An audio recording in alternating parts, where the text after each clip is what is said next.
गुंडागर्दी और भ्रष्टाचार चरम पे था। फिर 2017 में आपने भी तो सपा के साथ गठबंधन करके चुनाव लड़ा था। सपा के साथ गठबंधन करना हमारी बहुत बड़ी भूल थी और इसको शीर्ष नेतृत्व ही मानता है। इसी वजह से उस समय हार हुई थी हमारी, लेकिन अब ऐसा दोबारा नहीं होगा। मतलब आप ये मानते हैं कि मजबूरी थी कि सरकार बनानी है तो किसी के साथ गठबंधन? ऐसा नहीं है कि मजबूरी थी, क्योंकि देखिए बीजेपी नफरत। नमस्कार, व्यक्ति विशेष देख रहे हैं आप। मैं हूं आपके साथ आदित्य त्रिपाठी। व्यक्ति विशेष में आज हमारे साथ कांग्रेस नेता इंजीनियर संजय जायसवाल जी हैं। उनसे बातचीत करेंगे, उनके बारे में जानेंगे। संजय जी, सबसे पहले तुम्हारे चैनल में आपका बहुत बहुत स्वागत है। धन्यवाद सर। बातचीत का सिलसिला शुरू करें। थोड़ा सा अपने बारे में बताइए। फैमिली में कौन कौन है, पढ़ाई कहाँ से हुई है, कहाँ तक आपने पढ़ाई की, उस बारे में। देखिए, मेरा नाम इंजीनियर संजय जायसवाल है। मेरे फादर का नाम डॉक्टर बी.डी. जायसवाल है। मूलतः हम लोग देवरिया लाल रोड के निवासी हैं। मेरे फादर एसडीपीजी कॉलेज मठलार में इकोनॉमिक्स हेड ऑफ डेवलपमेंट रहे हैं और उस समय बिहार के सीएम बिंदेश्वरी दुबे जब सीएम हुआ करते थे तो फादर मेरे उनके मुख्य सलाहकार हुआ करते थे। प्राइवेट सेक्रेटरी के रूप में उन्होंने काम किया है। मेरे मामा राम प्रसाद जायसवाल विधायक रहे हैं बरहस से। मेरे नाना बोरा प्रसाद जायसवाल देवरिया से सांसद रहे हैं और मैं अपने माँ बाप का इकलौता लड़का हूँ। मेरी दो बहनें हैं जो सरकारी टीचर के रूप में कार्यरत हैं। चचेरे भाई हैं तीन, एक एमबीए करके जॉब कर रहे हैं और दो एक पीसीएसजे की तैयारी कर रहा है और एक जो है यूपीएससी की तैयारी कर रहा है। आपकी पढ़ाई कहाँ तक? मैंने बीई किया हुआ है मैकेनिकल प्रोडक्शन से और डॉक्टर बीएम औरंगाबाद से मैं 1999 में बीई पास आउट हूँ और उसके बाद 5 इयर्स वर्किंग एक्सपीरियंस है मेरे पास एस्कॉर्ट कंपनी में हाइड्रोलिक क्रेन मैन्युफैक्चरिंग सेक्टर में as a production engineer. After this मैंने Indo Farm Tractors Motors Limited Baddi में हिमाचल में मैंने 5 इयर्स वर्किंग एक्सपीरियंस है मेरे पास as a product development engineer का और प्रोडक्ट मैनेजर का। उसके बाद मैंने लगातार 8-10 सालों से कांग्रेस पार्टी के लिए मैं काम करता रहा हूं और कर रहा हूं। तो छात्र राजनीति में भी रहे हैं? छात्र राजनीति में मैं रहा और अपने इंजीनियरिंग कॉलेज में भी मैं अपने कॉलेज का प्रतिनिधित्व किया हूं। वहाँ भी मैंने जो छात्र संघ का चुनाव लड़ा और चुनाव जीता भी मैं। यहाँ पे मैं व्यवसाय अपना गोरखपुर में जब चालू किया हूँ तो दवा विक्रेता समिति का महामंत्री का भी चुनाव में लड़ा हूँ। पहले से ही आप बता रहे हैं घर वाले भी, कई सारे नाना मामा आपके सभी लोग राजनीति में रहे हैं। आप जब राजनीति में आए तो कांग्रेस पार्टी को ही क्यों?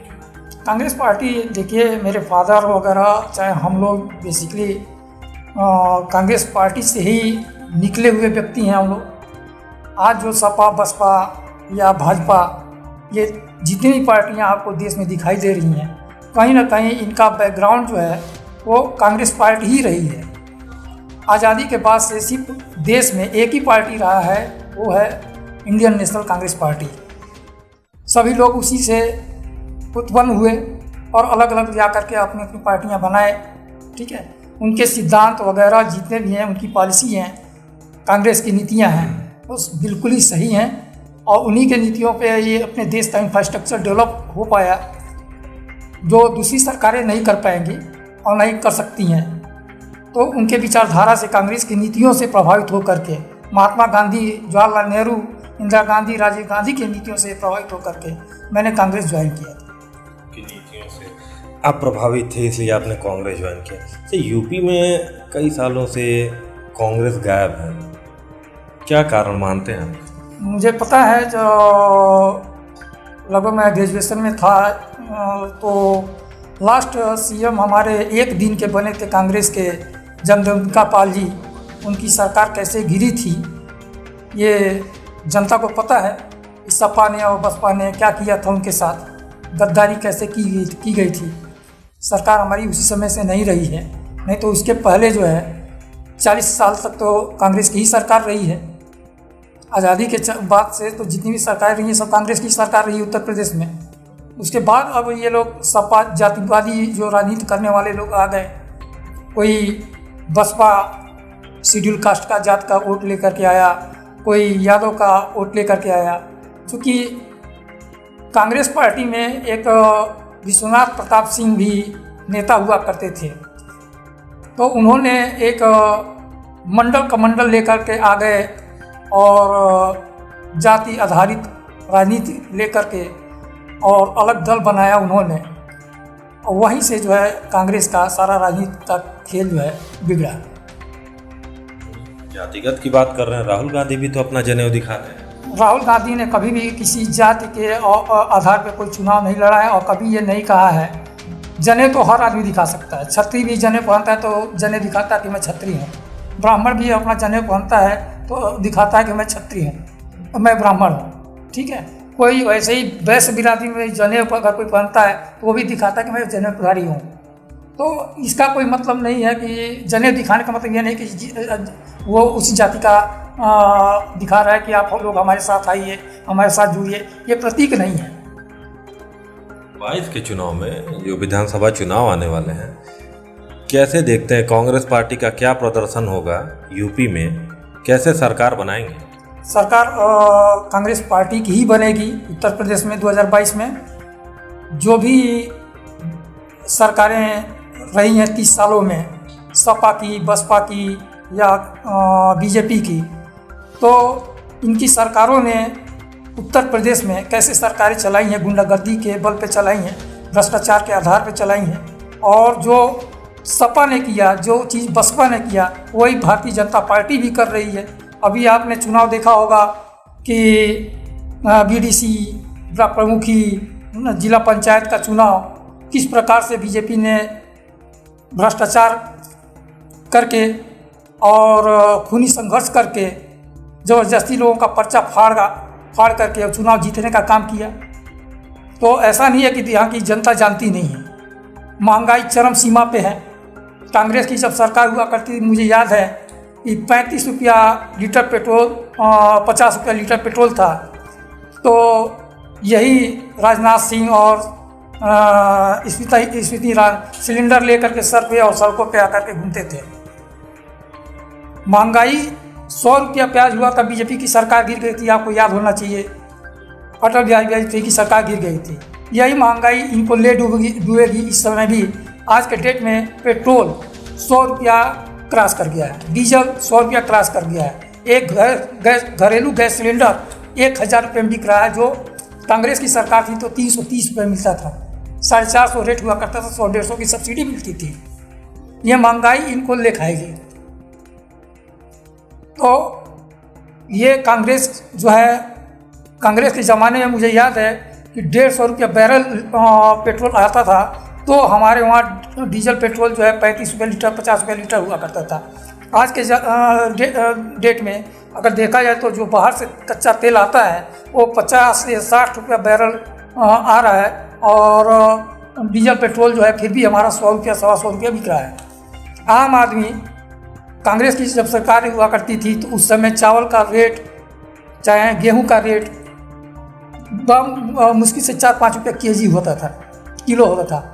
आम जनता को उसको खरीदने में कोई परेशानी नहीं होती थी। लेकिन आज के डेट में जिसके पास खेती नहीं है, चाहे गरीब मजदूर है, अगर वो जितना उत्पादन होता है उससे अधिक उनके घर में खपत है, ज़मीनें हैं नहीं, महंगाई इतनी बड़ी हुई है, 30 रुपया 35 रुपये किलो के नीचे चावल नहीं है। गेहूँ 35 रुपये, आटा जो है खरीद करके खा रहे हैं तो 30 से 35 रुपये किलो आटा नहीं है। सरसों का तेल सारे घरों में यूज होता है, 200 रुपये लीटर पार कर गया है। मतलब आपको लगता है महंगाई एक बड़ा मुद्दा हो? महंगाई बहुत बड़ा मुद्दा है। उसके बाद दूसरा चीज़ बेरोजगारी इतना बड़ा मुद्दा है कि मैं क्या बताऊँ। 69,000 टीचरों की भर्ती जो अभी तक की सरकार 4.5 साल में, यूपी सरकार तो कह रही है कि 4 लाख नौकरियां हमने दिया। 4 लाख, अरे 4 लाख आपके सामने 69,000 की भर्ती कंप्लीट नहीं हुई, 4 लाख नौकरी कैसे दे दिया आप? एक झुंझुना आपने अभी लॉलीपॉप थमा दिया है कि हर ग्राम पंचायतों की नौकरी मिलेगी, वो गांव का निवासी होगा, 6,000 रुपया महीना पाएगा, 1 साल के लिए कॉन्ट्रैक्ट बेसिस पे रखा जाएगा। ये लॉलीपॉप ही तो है। ये आप लोगों को लॉलीपॉप दे रहे हैं। आप रोजगार दे दिए, 50,000 लोगों को रोजगार दे देंगे आप। ये रोजगार है? इससे हमारे युवाओं का पेट भर जाएगा? 5 किलो अनाज बांट रहे हैं आप घरों में, उससे हमारे गरीब परिवारों का क्या पेट पल जाएगा? आप कहते हैं विकास चौमुखी हुई है, कहाँ विकास हुआ है? गोरखपुर में आप कहीं भी घूम करके आइए, गोरखपुर शहर में, लखनऊ से चल के आइए गोरखपुर के लिए, आपको जगह जगह हाईवे पे आपको सड़कें गड्ढे मिलेंगे। गोरखपुर शहर के अंदर कहीं भी सड़क, नया सड़क का डेवलपमेंट हुआ तो बताइए। चिड़ियाघर बना देने से लोगों का पेट पल जाएगा? उसको विकास कहेंगे आप? चिड़ियाघर से लोगों का पेट पल जाएगा, रोजगार उससे मिलेगा? आपने एम्स बना दिया, आपके एम्स में डॉक्टर नहीं है, ओपीडी तक नहीं चल पाती है ढंग से। कोरोना काल में आपने कहा कि ऑक्सीजन से कोई मौत नहीं हुई है, जबकि सबसे ज़्यादा कोरोना काल में ऑक्सीजन से ही मौतें हुई हैं। मैं एक दवा व्यवसायी भी हूँ, यहाँ पे लाखों रुपए की दवा मैं कोरोना काल में गरीब लोगों में वितरित की अपने पास से। सरकार ने क्या किया है? अव्यवस्था फैलाया। कोविड हॉस्पिटल कहा इन्होंने बनाया, कोविड हॉस्पिटल इन्होंने बनाया, लेकिन क्या हुआ? लोग मर करके आए। ये दुर्व्यवस्था आपने क्यों फैलाई? ये अधिकार किसने दिया है आपको? ये सारे मुद्दे ले करके कांग्रेस अपना 2022 का चुनाव लड़ेगी और भारी मतों से जीत दर्ज करेगी। आप बता रहे थे सपा भाजपा या बसपा, इनके गुंडागर्दी और भ्रष्टाचार चरम पे था। फिर 2017 में आपने भी तो सपा के साथ गठबंधन करके चुनाव लड़ा था। सपा के साथ गठबंधन करना हमारी बहुत बड़ी भूल थी और इसको शीर्ष नेतृत्व ही मानता है। इसी वजह से उस समय हार हुई थी हमारी, लेकिन अब ऐसा दोबारा नहीं होगा। मतलब आप ये मानते हैं कि मजबूरी थी कि सरकार बनानी है तो किसी के साथ गठबंधन? ऐसा नहीं है, ऐसा नहीं है कि मजबूरी थी, क्योंकि देखिए बीजेपी नफरत का राजनीति हमेशा करती रही है। हिंदू मुस्लिम, इनके पास 3 ही एजेंडे हैं। बीजेपी के पास सिर्फ 3 एजेंडा है चुनाव लड़ने का। सभी लोग जानते हैं कि यहाँ हिंदू जो है बहुसंख्यक हैं और मुस्लिम यहाँ अल्पसंख्यक हैं। आप किससे लड़ाई लड़ते हो यार? आपकी संख्या जो है कम से कम 84% है और 16% मुसलमानों के साथ आप लड़ाई झगड़े की बात करते हो। आपके पास सिर्फ यही 3 एजेंडे हैं, हिंदू मुस्लिम, भारत पाकिस्तान और राम मंदिर। इसके अलावा आपके पास कोई मुद्दा रहा नहीं। आप वो 84% लोगों को कैप्चर करने के लिए आपने हिंदुस्तान पाकिस्तान का नारा दे देते हैं। आप कोई भी मुद्दा हो तो उसको हिंदू मुस्लिम में तब्दील कर देते हैं। आप कोई भी मुद्दा हो तो आप उसको राम मंदिर से जोड़ देते हैं। इनका एक वहाँ सचिव है सुमित पात्रा, अगर कहीं सफ़र भी जाएगा, टीटी अगर उससे टिकट मांगेगा कि भैया टिकट दिखा दीजिए, तो बस वो एक ही चीज़ जानता है, मंदिर वहीं बनाएंगे, हम मंदिर वहीं बनाएंगे। इसका कोई मतलब है? क्या जताना चाहते हो? इस आधार पर तुम चुनाव लड़ते हो। अब जनता जागरूक हो चुकी है, जान गई है कि आप बहुत धर्मवादी राजनीति करते हैं, आप जातिवादी राजनीति करते हैं। आपके खिलाफ जो है सड़कों पे उतर कर कांग्रेस लड़ाई लड़ रही है। आप कहते हैं कि ये बेरोजगारी बढ़ी नहीं, भ्रष्टाचार बढ़ा नहीं, अपराध मुक्त हो गया, अपराधी सारे पकड़ लिए गए, अपराधियों की संपत्ति जब्त कर लिए। आए दिन गोरखपुर में मैंने अभी 2 दिन पहले देखा, इसी गोरखपुर विश्वविद्यालय में एक लड़की की हत्या करके उसको आत्महत्या का रूप दे दिया गया। अभी गोला में मैंने देखा एक एडीओ का, मतलब दिन दहाड़े दोपहर में 12 बजे वो मार्केटिंग करने गया था लड़का एडीओ, वो लव मैरिज किया था, ऑलरेडी कोर्ट से मैरिज किया होता, उसकी हत्या कर दी जाती है धारदार हथियार से। इसको क्या कहेंगे आप? ये आप अपराध मुक्त कर दिए उत्तर प्रदेश को। विद्यालय वाली जो बात आपने बताया उसमें तो जांच चली, उसमें तो प्रथम दृष्टया अभी पोस्टमार्टम रिपोर्ट में तो यही आ रहा है कि उसने सुसाइड किया। मैंने पीएम रिपोर्ट भी पढ़ा है, मैंने उसमें दिखा है कि उसमें एक जगह लिखा हुआ इंस्टूलेशन मीन्स की गला दबा करके मारना। आप इसको कैसे नकार सकते हैं? लगातार NSUI हमारी एक संस्था है कांग्रेस की, एक युवा कांग्रेस दल के भी हमारा एक दल है, जिला कांग्रेस कमेटी हमारी गोरखपुर की, इसकी लड़ाई लड़ रही है। तो उसकी तो जांच भी कर रहे हैं, सीओ चोरी चोरा उसकी जांच भी कर रहे हैं। जांच करें तो सही जांच करें ना, सही जांच करें, जो दोषी है उसको सजा दिलवाने की कोशिश करें।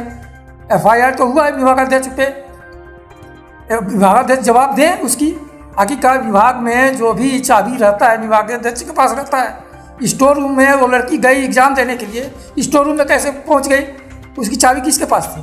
सर ये तो जांच का विषय है। हम फिर से आ जाते हैं यूपी पे ही। आपके जो बड़े नेता हैं, आपको भी चुनाव लड़ना है आप लोगों को 2022 का, आपके बड़े नेता हैं कई सारे जो पार्टी बदल ले रहे हैं, तो जब आप अपना ही घर नहीं बचा पा रहे हैं तो सरकार से कैसे? देखिए,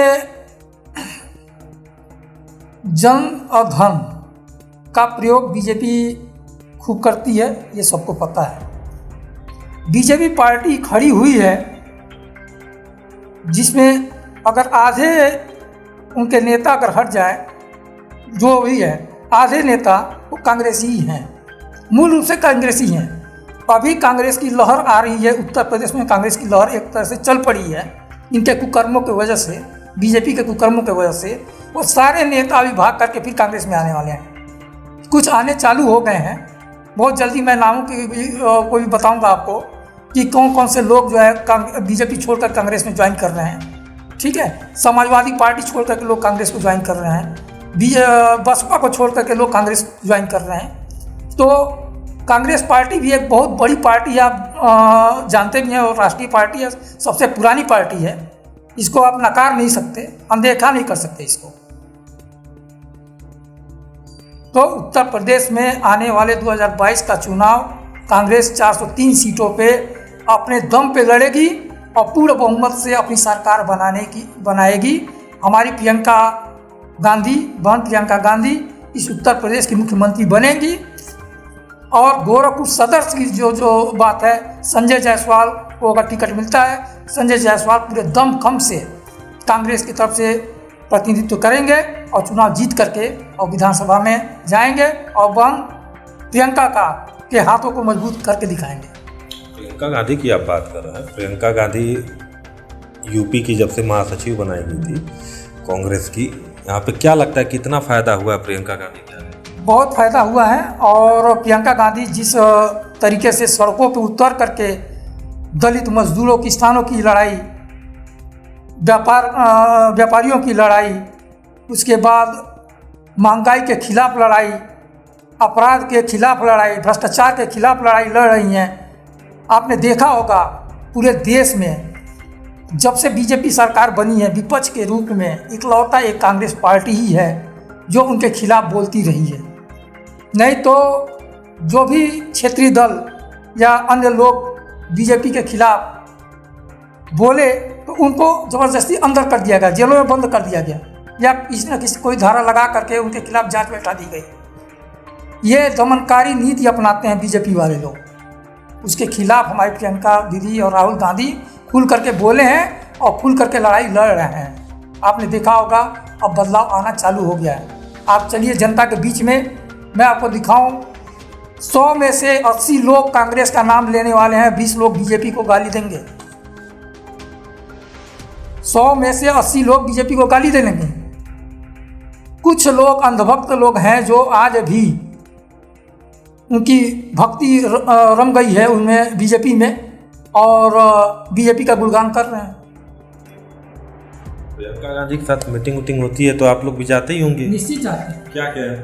क्या कहती हैं, किन मुद्दों पे जाइए जनता के बीच में? क्या अभी देखिए हमारा जो है 9 तारीख और 10 तारीख, ये मुझे लगता है कि ये 1973 की बात है, जब अंग्रेज़ों को 1943 की बात है, भारत छोड़ो आंदोलन जब कांग्रेस ने चलाया था गोरों को भगाने के लिए। अब हम 9-10 तारीख को क्रांतिकारी दिवस के रूप में मनाने जा रहे हैं इन भ्रष्टाचारियों को हटाने के लिए। 9-10 को हमारा रैली होगा पूरे प्रदेश में, हर जिले पे, हर तहसील पे इस भ्रष्टाचारी बीजेपी सरकार के खिलाफ गद्दी छोड़ो, चंदा चोर गद्दी छोड़ का नारा आपने सुना होगा। हम भी एक हिंदू हैं, हमने भी राम मंदिर के नाम पे पैसा दिया था मंदिर बनाने के लिए। क्या हुआ, 2 करोड़ की ज़मीन जो है सुबह में 1 घंटे में 18 करोड़ की ज़मीन हो गई, वो 16 करोड़ घोटाला हो गया कब से। आज अभी आपने कल एक न्यूज़ चैनल पे चल रहा था कि स्विस बैंक में नरेंद्र मोदी के पास जो है 70,000 करोड़ रुपए जमा है। सीबीआई की जांच रिपोर्ट है ये। इससे भ्रष्टाचार का इससे बड़ा भ्रष्टाचार और क्या हो सकता है? ये तो आपके आरोप हैं, इसका तो अगर आप ऐसे आरोप लगा रहे हैं तो वो तो खैर जांच का विषय है, क्या होगा उसमें। आप अभी चुनाव का जिक्र कर रहे थे कि अगर मुझे मिला टिकट, कहाँ से चुनाव लड़ना है? यही गोरखपुर सदर से टिकट के लिए आपने भी आवेदन किया हुआ है। 322 यहाँ से। अगर कहीं और से टिकट दे पार्टी तो कहीं और से पार्टी उस पर, चूँकि मैंने आवेदन ही गोरखपुर सदर के लिए किया है तो निश्चित तौर पे गोरखपुर सदर से ही मेरे को टिकट मिलने का उम्मीद है। और बाकी जो पार्टी निर्देश देगी उसके अनुसार काम करेंगे। चलते चलते आपकी भविष्य की क्या योजना है उस बारे में? देखिए, भविष्य की योजना हम आपको बता दें। अभी युवाओं के नौकरी की जो बात चलती है तो कभी कभी मेरे को बड़ा पीड़ा होता है कि अरे यार युवा कहाँ जाएंगे। आप मेरे छोटी सी एक दवा की होलसेल की डिस्ट्रीब्यूशनशिप है, उसमें 5 लड़कों को मैंने इसी कोरोना काल में रोजगार दिया है। 5 लड़कों को रखना एक छोटी सी संस्था में। मैंने 1.5 एकड़ ज़मीन लिया हुआ है गीड़ा में, ग्लास प्लांट लगा रहा हूँ। उस 1.5 एकड़ ज़मीन में ग्लास प्लांट जब लगेगा तो कम से कम मैं इस गोरखपुर के नहीं तो 2 से 2.5 हज़ार लोगों को रोज़गार देने का काम करूँगा। तो ये सारी योजनाएं मेरी जो है यहाँ के युवाओं को आगे बढ़ाने के लिए है। अपने खुद से भी लोगों की मदद कर रहा है। निश्चित मदद कर। कोरोना काल में मैंने कम से कम लाखों रुपए की दवा फ्री में अवकाश जो है मैंने गरीबों में वितरित किया है। आज भी यार चलिए हमारे गाड़ी में, चलिए मैं आपको दिखाऊं, कोरोना किट के नाम से मैंने दवा रखा हुआ है। घर घर मैं वितरित करता हूँ। जिनको भी मैं जानता हूँ कि घर में पीड़ित है तो उनके वहाँ घर दवा पहुँचाता हूँ मैं। ये तो बहुत अच्छा काम आप करते हैं कि गरीबों को जिनको ज़रूरत है उन तक दवाइयाँ भी आप पहुँचा देते हैं। तो संजय जी हमारे चैनल में आए, आपने अपना कीमती समय दिया, बहुत बहुत धन्यवाद। धन्यवाद सर, थैंक यू। हमारी टीम की तरफ से आपको शुभकामनाएं आपके भविष्य के लिए। तो व्यक्ति विशेष में हमारे साथ थे कांग्रेस के नेता संजय जायसवाल जी, जिन्होंने हर मुद्दे पर बहुत खुल के बात की। तो व्यक्ति विशेष में आज के लिए बस इतना ही। अगले अंक पर फिर मुलाकात होगी, तब तक के लिए नमस्कार।